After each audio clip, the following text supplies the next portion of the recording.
আসছে লোকসভা নির্বাচন, দিনক্ষণ, প্রার্থী বাছাই কোনো কিছুই ঘোষণা না হলেও প্রস্তুতি শুরু হয়ে গেছে।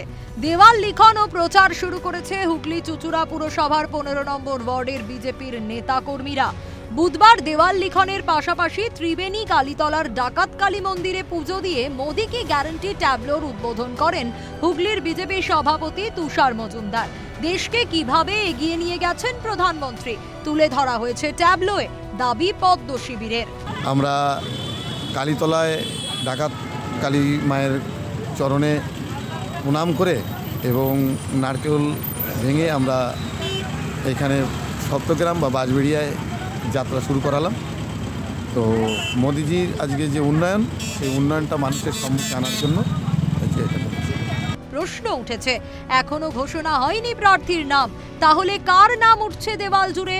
জানা গেছে দুর্নীতিমুক্ত সরকার গড়তে ভোট দেওয়ার জন্য আবেদন করেছে বিজেপি, যদিও একে বিশেষ গুরুত্ব দিতে রাজি নয় তৃণমূল।